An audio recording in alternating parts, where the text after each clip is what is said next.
भक्तिम च बहुतेश वेश छात्मनः। और भगवान अपने वृत्त अर्थात सेवक की वाणी को सत्य करने के लिए कि भक्त ने कह दिया तो कह दिया। भक्त और भगवान का रिश्ता कैसा है? जैसे छोटा बच्चा, आपका छोटा बच्चा किसी पड़ोसी का कोई नुकसान कर दे, कोई शीशा कोई भी चीज तोड़ दे फोड़ दे, और जिसका सामान टूटा फूटा है वो आकर के आपको कहेगा कि भाई आपके बच्चे ने ये नुकसान कर दिया, तो आपको क्या करना पड़ेगा? आप लड़ाई नहीं कर सकते, आपको दंड देना पड़ेगा।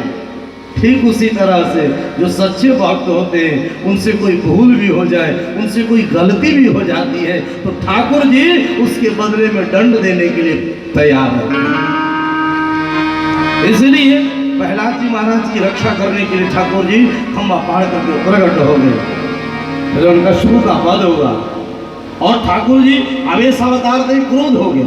नरसिंह भगवान को बहुत बड़ा क्रोध, इतना क्रोध होगा लगा जैसे महाप्रलय हो जाएगा। इंद्र वरुण कुबेर बड़े बड़े ऋषि महर्षि बड़े बड़े देवता एक बार भगवान नरसिंह के सामने जाए और गर्जना करते हुए देखे, भाग खड़े हो, किसी की हिम्मत न हो जो क्षण भर नरसिंह भगवान के सामने ठहर सके। लक्ष्मी माता को देवताओं ने बुलाया, मैया आपके पतिदेव नाराज है। लक्ष्मी मैया मुस्कुराई, बोली आप क्या बोल रहे हो? मेरे पति तो शांताकारम भुजगशयनम पद बनावम सुरेश्वरम, तो शांत रहने वाले, चलो मैं मना लूंगी अपने पतिदेव को।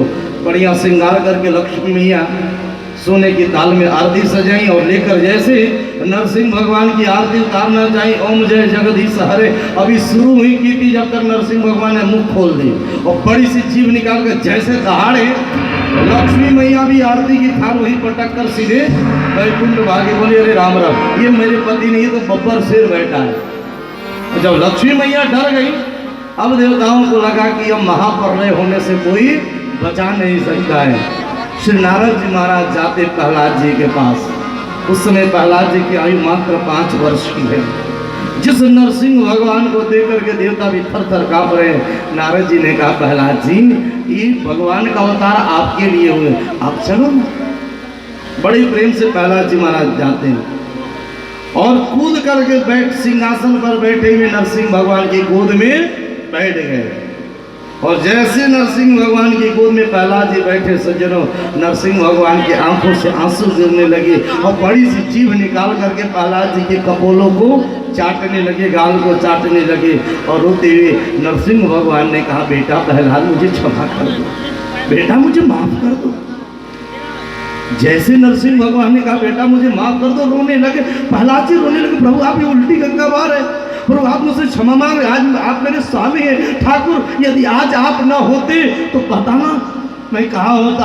आप कितने दयालु हैं, मेरे ऊपर कृपा करने के लिए आप नरसिंह रूप धारण कर लिए, आप मुझसे क्षमा क्यों मांग रहे हैं? उस समय नरसिंह भगवान ने जो बात कही, सज्जनों, नरसिंह भगवान कहते, प्रहलाद तेरे ऊपर कितना कष्ट हुआ, कितनी तकलीफ तुझे झेलनी पड़ी मेरी भक्ति के लिए, मुझे आने में देर हो गई, मुझे और पहले आकर के तुम्हें बचा लेना चाहिए था।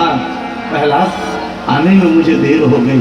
और भगवान प्रहलाद जी को गोद में रखते सीने से लगाते। प्रहलाद जी महाराज के पास और कुछ नहीं था। किसी संत ने कहा है कि ऐसा नहीं था कि उस सतयुग में प्रत्येक खंबे में नरसिंह थे, आज नहीं है, सभी खंबे में है। सज्जनों, सूर्य कपिरे कणवांगत परवे पद सूर ससाद कहा, पुनिताल मजीरा बजाती फिरे, मीरा मतवारी सोचाह कहा। सिया राम कथा कितनों ने लिखी, तुलसी जैसी मर्यादा कहा। नरसिंह वसे प्रति खंबन में, पर काढ़ने को प्रहलाद कहा, पर काढ़ने को प्रहलाद कहा। आज भी यदि कोई प्रहलाद बन जाए तो प्रत्येक खंबे से नरसिंह भगवान प्रकट हो जाएंगे।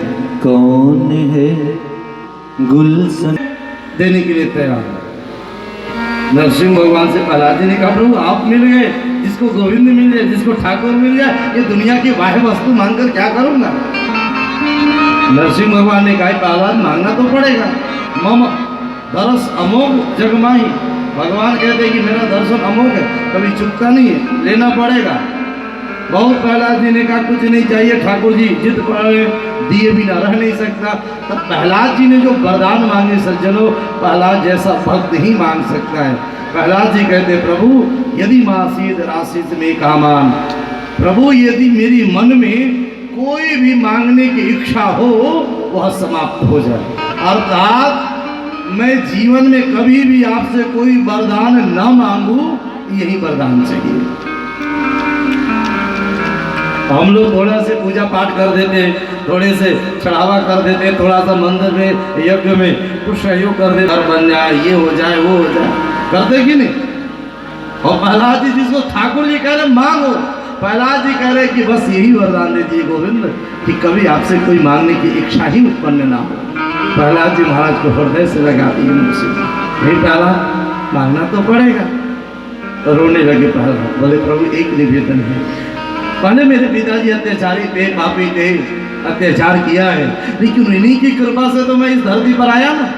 तो प्रभु मेरे पिताजी को नरक ना जाना पड़े, क्योंकि पुत्र शब्द तभी सज्जनों सार्थक होता है जो पुत्र अपने पिता को पुम नामक नरक में जाने से बचा दे, उसी का नाम पुत्र है। अर्थात पिता ने गलती करी अपने जीवन में, पिता से भूल हुई है, वो नरक में जा रहे हो, तो पुत्र इतना सत्कर्म करे कि पिता को नरक जाने से बचा ले, उसी का नाम तो पुत्र है।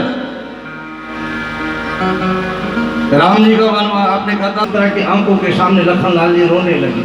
सुमित्रा की आंख खुली, लक्ष्मण क्या हुआ, मेरे राम तो ठीक है ना, लखन मेरे राघव को तो कुछ नहीं हुआ।